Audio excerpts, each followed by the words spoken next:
अज्ञात वाहनाच्या धडकेत पत्नी ठार तर पती व मुलगा गंभीर जखमी। नॅशनल हायवे क्रमांक 44 वरील मंगी फाट्यासमोरील घटना।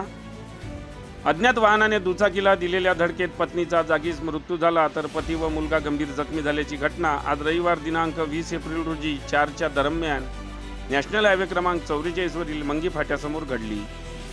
संतोषी किसनराव तोडसाम वय 50 वर्ष राहणार पळसकुंड अशा अपघातातील मृत महिलेचे नाव आहे तर पती किसन तोडसाम वय 55 वर्ष व मुलगा जय तोडसाम वय 28 वर्ष राहणार पळसकुंड अशा अपघातातील जखमीचे नाव आहे।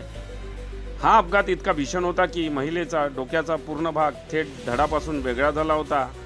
या प्रकरणी वडकी पोलीस ठाण्यात अज्ञात वाहन चालकाविरुद्ध गुन्हा दाखल करण्यात आला आहे। याबाबत अधिक माहिती अशी की किसन तोडसाम व त्यांची पत्नी संतोषी किसन तोडसाम व मुलगा जय तोडसाम हे तिघेही आपल्या मोटरसायकल क्रमांक MH29 CG 3576 ने यकुर्ली येथील बळवंत नेहारी यांच्या मुलीच्या लग्न समारंभाकरिता बोरी इचोडीतील उरकुडे मंगल कार्यालयात आले होते। दुपारी लग्न समारंभ आटोपून ते तिघेही मोटरसायकलने आपल्या गावी पळसकुंड येथे निघाले।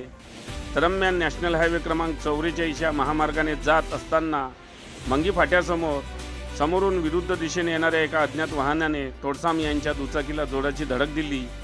या धडकेत संतोषी तोडसाम यांच्या डोक्याचा पूर्ण भाग थेट धडापासून वेगळा झाला, त्यामुळे त्यांचा जागेवरच मृत्यू झाला तर पती किसन तोडसाम व मुलगा जय तोडसाम यांच्या पायाला गंभीर मार लागल्याने दोघेही अपघातात गंभीर जखमी झाले। उन्हाचा पारा अधिक असल्याने त्यामुळे तोडसाम कुटुंबीयांना उडविणाऱ्या वाहन चालकाने घटनास्थळावरून पळ काढला।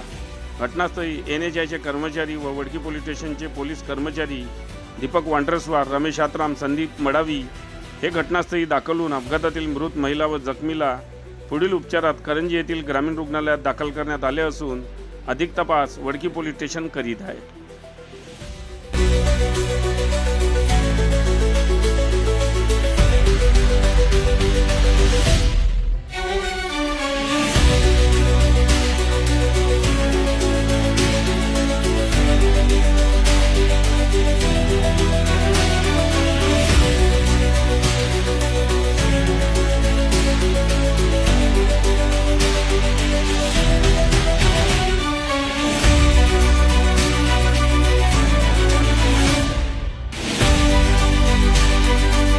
बातम्यांशी अपडेट राहण्याकरिता आजच आमच्या चॅनलला सबस्क्राइब करा आणि बेल आयकॉनवर क्लिक करा।